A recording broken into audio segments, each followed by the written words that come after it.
Hello बच्चों, नमस्कार। आप सभी लोगों का बहुत बहुत स्वागत है हमारे यूट्यूब चैनल एजुकेशन जंक्शन में। मेरा नाम है बच्चों अमरीश शर्मा। आज की इस वीडियो में हम लोग सिर्फ और सिर्फ लेफ्ट हैंड की मदद से ट्रिग्नोमेट्रिक वैल्यूज को कैलकुलेट करना सीखेंगे। अब आप सभी स्टूडेंट्स के मन में सवाल होगा क्या सर सिर्फ लेफ्ट हैंड की मदद से हम ट्रिग्नोमेट्रिक वैल्यूज को सीख सकते हैं? तो मेरा जवाब है स्टूडेंट्स बिल्कुल सीख सकते हैं। तो बिना किसी देरी के वीडियो को शुरू करते हैं। आप ये देख लीजिए, मैंने लेफ्ट हैंड डायग्राम आपके सामने बना रखा है जिसमें कि मैंने प्रत्येक फिंगर को एक्सप्लेन कर रखा है। लेफ्ट हैंडेड स्टूडेंट से मेरा आप देख लीजिए कि इस वाली इसको हम लोग बोलते हैं लिटिल फिंगर, इस वाली फिंगर को हम लोग बोलते हैं रिंग फिंगर, इस वाली फिंगर को हम लोग बोलते हैं मिडिल फिंगर, इस वाली फिंगर को हम लोग बोलते हैं इंडेक्स फिंगर, और इसको हम लोग प्यार से कहते हैं बेटा अंगूठा, जिसको आप अंग्रेजी में बोलते हैं थंब। तो अब आप देख लीजिए ये हमारे हाथ की सबसे लिटिल फिंगर होती है, तो इसलिए हम लोग इसको नाम देते हैं 0 डिग्री। ठीक है, इसके बाद 30 डिग्री, फिर 45 डिग्री, फिर 60 डिग्री, फिर आपका ये 90 डिग्री। तो अब हम लोग जब साइन थीटा की वैल्यू कैलकुलेट करते हैं तो यहाँ पर एक फॉर्मूला बेहतरीन सा यूज करते हैं। उस फॉर्मूले का नाम है students under root finger below upon में 2। अब हम इसको आपको फिंगर के माध्यम से कैलकुलेट करना सिखाएंगे। अब आप ये देखिए बिलो मतलब होता है स्टूडेंट्स नीचे। ठीक, तो अब आप ये देखिए हम लोग साइन 0 डिग्री की वैल्यू को कैलकुलेट करेंगे। मतलब साइन 0 डिग्री की वैल्यू कैलकुलेट करते वक्त हम लोगों को बेटा किसकी आवश्यकता होगी? हम लोगों को लिटिल फिंगर की आवश्यकता होगी। अब आप देखिए फिंगर बिलो मतलब नीचे। अब इस 0 डिग्री या फिर लिटिल फिंगर के बिलो मतलब नीचे क्या कोई फिंगर है? आप प्रैक्टिकल देख सकते हैं। क्या लिटिल फिंगर के नीचे कोई फिंगर है? नहीं है। तो इसका मतलब आप यहां पर लिखेंगे 0 अपॉन में 2। अब अगर न्यूमरेटर में 0 है तो आंसर बेटा कितना आता है? 0 ही आता है। आप सीख रहे होंगे। अब हम स्टूडेंट्स आएंगे 30 डिग्री पे। तो देखिए ये 30 डिग्री के मतलब ये रिंग फिंगर की हम लोग बात कर रहे हैं, इस वाले फिंगर की। अब इस वाले फिंगर के नीचे आप देख लीजिए कितनी फिंगर है? ओनली 1 फिंगर है। तो यहां पर अंडर रूट 1 अपॉन 2, और रूट 1 कितना होता है? 1 होता है। तो इसका मतलब साइन 30 डिग्री की वैल्यू मेरे बेटे कितनी होती है? 1 अपॉन 2 होती है। अब हम लोग स्टूडेंट बात करेंगे साइन 45 डिग्री की, जो कि हम लोग बात करेंगे मिडिल फिंगर की। अब आप देख लीजिए कि मिडिल फिंगर के नीचे कितनी फिंगर है? 1 2। तो ये आपका हो जाएगा अंडर रूट 2 अपॉन में 2। एक बार आपको मैं प्रैक्टिकल से बता देता हूं कि मिडिल फिंगर के नीचे आप देख लीजिए कितनी फिंगर है? 1 और 2। तो यहां पर आ गया रूट 2 अपॉन में 2। अब इसको बेटा फर्दर सॉल्व कर लीजिए। रूट 2 मेरे भाई आप ऐसे लिखा रहने दीजिए, और 2 को आप फर्दर आप डिवाइड कर लीजिए under root 2 into under root 2, क्योंकि रूट 2 इंटू रूट 2 मेरे भाई क्या होता है? 2 होता है। देखिए रूट 2 से रूट 2 कैंसिल हो गया। इसका मतलब साइन 45 डिग्री की मेरी बेटे कितनी वैल्यू होती है? 1 अपॉन अंडर रूट 2 वैल्यू होती है। अब हम स्टूडेंट्स बात करेंगे साइन 60 डिग्री वैल्यू की। तो ये साइन 60 डिग्री मतलब ये आपका मेरे बेटे इंडेक्स फिंगर हो गया। अब आप देख लीजिए कि 60 डिग्री के नीचे कितनी फिंगर है? तो ये आपका हो गया 1 2 और 3। तो यहां पर ये आपका अंडर रूट 3 अपॉन में 2। ठीक, तो आप देख लीजिए कि ये जो आपकी रिंग फिंगर है इसके नीचे आप देख लीजिए कितनी फिंगर है? 1 2 3। तो ये आपका रूट 3 और 2 तो मेरे भाई अपॉन में चल ही रहा है। अब आते हैं हम लोग साइन 90 डिग्री पर। ठीक है, तो साइन 90 डिग्री के बिलो देखिए कितनी फिंगर है? 1 2 3 और 4। तो ये आपका मेरे बेटे हो जाएगा अंडर रूट 4 अपॉन में 2। एक बार आप प्रैक्टिकल देख लीजिए कि यहाँ पे मैं थंब की बात कर रहा हूं, तो थंब के नीचे कितनी फिंगर है? 1 2 3 4। तो ये अंडर रूट 4 अपॉन 2। अब आप जानते हैं कि रूट 4 को हम लोग क्या लिख सकते हैं? 2 लिख सकते हैं अपॉन में 2। और साइन 90 डिग्री की वैल्यू मेरे भाई कितनी होती है? 1 होती है। तो आई होप आपको साइन की वैल्यू उसको कैलकुलेट करना आ गया होगा। बस आपको फॉर्मूला याद करना है कि अंडर रूट फिंगर 0 अपॉन में 2, और जब फॉर्मूला कैसे आता है इसके मैं अभी आपको बहुत अच्छी जुगाड़ बताऊंगा। बस मैं कॉस की वैल्यू कैलकुलेट और करके आपको मैं दिखा देता हूं। अब हम लोग कॉस की बात करते हैं। तो कॉस का मेरे भाई फॉर्मूला होता है under root finger above upon में 2। यहां पर क्या था? फिंगर बिलो नीचे, और यहां पर क्या था? एबव मतलब ऊपर। ठीक, तो अब आप देख लीजिए कि ये हम लोग बात करेंगे 0 डिग्री से लिटिल फिंगर से। अब आप मेरे भाई ध्यान दीजिए, जिस फिंगर को आपको कैलकुलेट करना है मेरे भाई उसको आप छुपा लीजिए। उसके एबव कितनी फिंगर है आप देख लीजिए। साइन वो cos 0 डिग्री के अबव कितनी फिंगर है? 1 2 3 4। तो यहां पर हो जाएगा मेरे भाई अंडर रूट 4 अपॉन 2। तो फिर से ये हो जाएगा 2 अपॉन 2। इसका मतलब cos 0 डिग्री की वैल्यू कितनी होती है मेरे बेटे? 1 होती है। अब आप आ जाओ बेटा cos 30 डिग्री के ऊपर। तो cos 30 डिग्री आप देख लीजिए cos 30 के अबव कितनी फिंगर है? मतलब cos 30 के ऊपर कितनी फिंगर है? cos 30 के ऊपर फिंगर है बेटा 1 2 3। तो यहां पर आ जाएगा अंडर रूट 3 अपॉन में 2, क्योंकि ये फर्दर मेरे भाई सॉल्व नहीं हो सकता है, इसलिए हम लोग cos 30 को क्या लिखते हैं? अंडर रूट 3 अपॉन 2 लिखते हैं। अब हम लोग मेरे भाई बात करेंगे cos 45 डिग्री की वैल्यू। तो मेरे बेटे 45 डिग्री के ऊपर मेरे भाई आप देख लीजिए कितनी फिंगर है? 2 फिंगर है। तो यहां पर हो जाएगा अंडर रूट 2 अपॉन 2। आप इसको फिर से फर्दर सॉल्व कर लीजिए। ये देख लीजिए कि अंडर रूट 2 तो मेरे भाई ऐसे ही लिखा रहेगा। इसे आप 2 को तोड़ लीजिए, under root 2 into under root 2, ये आपका कैंसिल हो जाएगा। cos 45 डिग्री मेरे बेटे कितनी आ जाएगी? 1 अपॉन अंडर रूट 2। ठीक, अब हम बात करेंगे cos 60 डिग्री की। तो cos 60 डिग्री के ऊपर कितनी फिंगर है, मतलब अबव कितनी फिंगर है। cos 60 डिग्री के ऊपर 1 है, तो ये आपको हो जाएगा अंडर रूट 1 अपॉन 2। तो और यहाँ पर ये कितना हो जाएगा 1 अपॉन 2, क्योंकि रूट 1 की वैल्यू मेरे बेटे कितनी होती है, सिर्फ और सिर्फ 1 होती है। अब हम लोग लास्ट वैल्यू कैलकुलेट करेंगे cos 90 डिग्री। अब आप बेटा एक बात ध्यान दो, cos 90 डिग्री के ऊपर कितनी फिंगर है। cos 90 डिग्री के ऊपर तो मेरे भाई कोई फिंगर नहीं है, तो यहाँ पे ये अंडर रूट 0 अपॉन 2। अगर न्यूमरेटर में 0 है तो आंखें बंद करके आप आंसर कितना लिख देते हैं, 0 लिख देते हैं। अब हम बात करेंगे कि ये साइन की और ये कॉस का जो फॉर्मूला लिखा है ये हमने कैसे लिखा है। इसको मैं आपको दो ट्रिक्स बताऊंगा। एक मैं आपको अल्फाबेट के अकॉर्डिंग बताऊंगा और एक मैं आपको गाने के थ्रू बताऊंगा। देखिए, सबसे पहले अगर हम बात करें कि स्टूडेंट्स की जब हम अपने A to Z ABCD पढ़ते हैं तो उसमें जो साइन होता है वो स्टूडेंट्स क्या आता है, बाद में आता है। साइन कहां पे आता है मेरे बेटे, बाद में आता है। और बाद का मतलब क्या होता है, B फॉर बाद और B फॉर बिलो।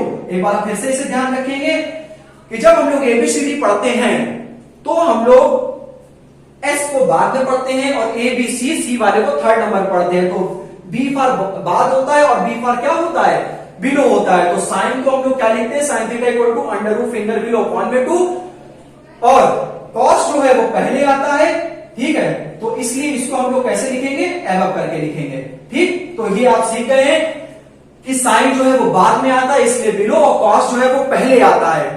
ठीक है, सी जो है वो पहले आता है तो इसको हम लोग क्या लिखेंगे, पहले लिखेंगे। ठीक, अब आप समझ गए होंगे इसको। अब एक गाना सुन लीजिए कि सात समंदर पार में तेरे पीछे पीछे आ गई, मैं तेरे पीछे पीछे आ गई। तो भाई वो पीछे पीछे आ रही है ना हमारे, हम आगे आगे चल रहे हैं, वो मेरे क्या आ रही है, वो मेरे पीछे पीछे आ रही है। इसका मतलब तो क्या हो गया आपका, बिलो हो गया।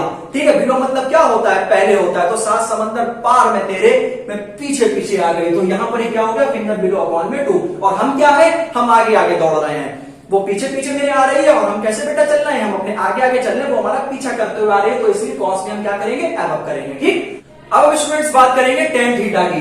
तो टेन थीटा की वैल्यू कैलकुलेट करने के लिए हम लोग एक खूबसूरत सा फॉर्मूला यूज करते हैं। उस फॉर्मूले का नाम है under root finger below upon में अंडर रूट फिंगर एबव।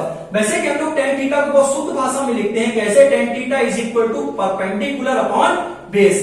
अब आप इसको कैसे लिखते हैं, ऐसे भी देख लीजिए कि पंडित भोला प्रसाद हर हर भोले और सोना चांदी तोले। तो यहां पर ये परपेंडिकुलर अपॉन बेस। ठीक है, तो P मतलब होता है परपेंडिकुलर और B मतलब क्या होता है, बेस। तो यहां पर टेन थीटा और वैसे भी टेन थीटा को हम लोग एक और तरीके से भी लिखते हैं। कैसे लिखते हैं, साइन थीटा अपॉन में कॉस थीटा। तो यहां पर ये क्या होगा, टेन थीटा बराबर अंडर रूट बिलो अपॉन में फिंगर एबव। ठीक, तो अब आप देखिए कि टेन 0 डिग्री की वैल्यू हमें कैलकुलेट करनी है। तो टेन 0 डिग्री के बिलो कितनी फिंगर है, देखिए बहुत ध्यान से देखिएगा बच्चों। टेन 0 डिग्री के बिलो के बेटा कितनी फिंगर है, कोई फिंगर नहीं है, तो अंडर रूट 0। और टेन 0 के ऊपर कितनी फिंगर है, मतलब एबव कितनी फिंगर है, तो 1 2 3 और 4। तो यहां पर ये 4 हो जाएगा। तो यहां पर ये कितनी वैल्यू आ जाएगी मेरे बेटे, ये 0 आ जाएगी। आपको मैं एक बार फिर से बता देता हूं, क्योंकि tan theta equal to under root finger below upon में under root finger above formula होता है। तो यहां पर आप देख लीजिए कि टेन 0 डिग्री के बिलो कितनी फिंगर है, मतलब इस वाली फिंगर के नीचे तो बेटा कोई फिंगर है नहीं, तो 0 आएगा। अब इसके ऊपर कितने फिंगर है, 1 2 3 4। तो यहां पर 4 आ गया, तो ये 0। अब हम बात करेंगे मेरे बेटे टेन 30। तो यहां पर under root finger below upon में अंडर रूट फिंगर एबव। तो टेन 30 के बिलो में कितनी फिंगर है, देख लो। टेन 30 के बिलो में कितनी फिंगर है, 1 है। तो यहां पर मेरे बेटे अंडर रूट 1 लिख दो। और एबव इससे कितनी फिंगर है, 1 2 3। तो यहां पर ये क्या हो जाएगा, अंडर रूट 3। तो यहां पर आपका सॉल्व होकर आ जाएगा मेरे बेटे tan 30 equal to 1 upon under root 3। ठीक, अब हम बात करेंगे टेन 45 डिग्री। वैसे टेन 45 बच्चों को मुंह जबानी रटा होता है, तो अब तक लेकिन तब भी हम आपको निकाल के दिखा देते हैं। टेन 45 के नीचे बेटा कितनी फिंगर है, देखो टेन 45 के नीचे कितनी फिंगर है, 1 और 2। तो यहां पर ये कितना हो जाएगा मेरे बेटे, अंडर रूट 2 हो जाएगा। और इसके एबव कितनी फिंगर है, टेन 45 के एबव कितनी फिंगर है, ये देख लीजिए। टेन 45 के बिलो तो बेटा 2 हो गई, और टेन 45 के एबव कितनी, ये भी आपका कितना हो गया, ये आपका हो गया अंडर रूट 2। और देखिए रूट 2 से रूट 2 कैंसिल हो जाएगा, तो आपके टेन 45 की वैल्यू कितनी आ जाएगी, 1 आ जाएगी। एक बार फिर से समझ लीजिए, टेन 45 के बिलो कितनी फिंगर है, 2। और टेन 45 के अबव कितनी फिंगर है, 2 फिंगर है। तो रूट 2 अपॉन में रूट 2 एक आपका कैंसिल होकर 1 आ जाएगा। अब हम बात करेंगे मेरे बेटे टेन 60 की। तो टेन 60 के नीचे कितनी फिंगर है, मतलब बिलो कितनी फिंगर है, 1 2 3। तो यहां पर आप देख लीजिए रूट 3 लिख दीजिए। और टेन 60 डिग्री के एबव कितनी फिंगर है, तो यहां पर आपका 1 आ जाएगा अपॉन में 1। तो ये आपका कितना हो जाएगा, अंडर रूट 3 हो जाएगा। अब हम लोग लास्ट वैल्यू को मेरे भाई कैलकुलेट करके मैं आपको आपके सामने दिखा देता हूं। 1090 के नीचे कितनी फिंगर है, मतलब 1090 के बिलो कितनी फिंगर है, देखिए 1 2 3 4, तो ये आपका मेरे भाई हो जाएगा √4। और 1090 के ऊपर कितनी फिंगर है, क्या आपके जो लेफ्ट हैंड है, क्या अंगूठे के ऊपर भी कोई फिंगर है, कोई फिंगर नहीं है, तो यहाँ पर कितना आ जाएगा, 0 हो जाएगा। और मेरे बेटे मैं आपको इसमें एक ट्रिक बता देता हूं कि अगर कभी भी मैथ्स में आपको न्यूमरेटर में, देखिए न्यूमरेटर में 0 दिख जाए, डिनोमिनेटर में कोई नंबर लिखा हो 0 को छोड़ के, तो आंसर 0 आता है। और अगर कभी भी डिनोमिनेटर में 0 दिख जाए तो वो क्या आ जाता है, नॉट डिफाइंड आ जाता है। वैसे हम इसको फर्दर सॉल्व करेंगे तो इसमें ऐसे करके आएगा ये 2/0, क्यों, क्योंकि √4 को अगर हम लोग सिंपलेस्ट फॉर्म में लिखेंगे तो 2/0, तो 0 डिनोमिनेटर में, तो आप आग बंद करके क्या लिख दीजिए, नॉट डिफाइंड लिख दीजिए, या फिर आप शुद्ध भाषा में इसको क्या लिख दीजिए, इंफिनिटी लिख दीजिए। ठीक, अब हम लोग बात करेंगे स्टूडेंट साइन थीटा की वैल्यू को मैंने कैलकुलेट करके बता दिया, कॉस की वैल्यू मैंने कैलकुलेट करके बता दिया, मैंने टेन की वैल्यू को कैलकुलेट करके बता दिया। अब हमारे पास 3 रेशियो बचे हैं, कॉसेक, सेक और कॉट। तो अगर हम स्टूडेंट बात करें आपके सामने कि अगर हम लोग साइन थीटा को कैसे करके लिख सकते हैं, 1/cosec थीटा। ठीक है, तो साइन का आप अपोजिट कर दीजिए, cosec थीटा होता है, cos का आप अपोजिट कर दीजिए, sec थीटा होता है, और tan का आप अपोजिट कर दीजिए, cot थीटा होता है। तो अगर आप साइन थीटा, अगर आप cosec 0 की वैल्यू निकालना चाहते हैं तो इसको रिवर्स कर दीजिए। ठीक है, अगर आप मान लीजिए ये देखिए tan 30 यहां पर लिखा हुआ है। ठीक, अब हम लोग चाहते हैं cot 30 का, तो tan का अपोजिट क्या होता है, cot होता है, मतलब tan 30 की वैल्यू 1/√3 है। इट मींस दैट cot 30 की वैल्यू कितनी हो जाएगी मेरे बेटे, √3 हो जाएगी। अब tan 45 की वैल्यू 1 है, अब 1 का अपोजिट क्या होता है, 1 ही होता है, तो cot 45 डिग्री की वैल्यू कितनी हो जाएगी, 1 हो जाएगी। तो ये आपका साइन हो गया।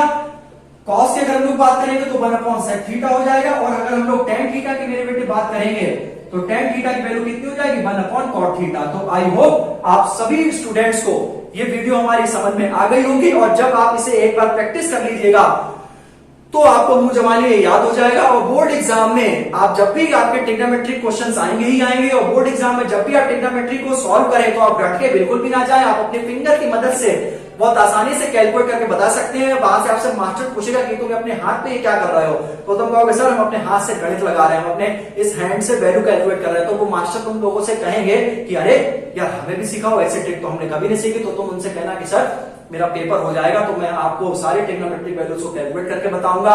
और जब भी आप इन सब ट्रिक्स को आप अगर बहुत अच्छे से फॉलो कर लें तो आपको ट्रिग्नोमेट्री के क्वेश्चंस को बहुत इजीली आप इनको सॉल्व कर लेंगे, और बस अपने हाथ की मदद से आप ट्रिग्नोमेट्रिक वैल्यूज को आराम से सीख लेंगे। घर पे आप कभी भी हंसते खेलते या फ्री टाइम पे एंजॉय करते वक्त आप देख सकते हैं कि हाँ साइन 30 की वैल्यू कितनी होगी, तो साइन 30 का फॉर्मूला लगा दीजिए, √ फिंगर बिलो अपॉन में 2। उसके बाद जब आप ये बहुत अच्छे से सीख जाते हैं तो फिर आप एक गाना जरूर गा सकते हैं कि चंदा सितारा गुल के मेरी गली में आया गुल के नी, चंदा गुनासी मैं लुट-पुट गया, तो मैं तो लुट-पुट गया, लुट-पुट गया, मैं तो गया।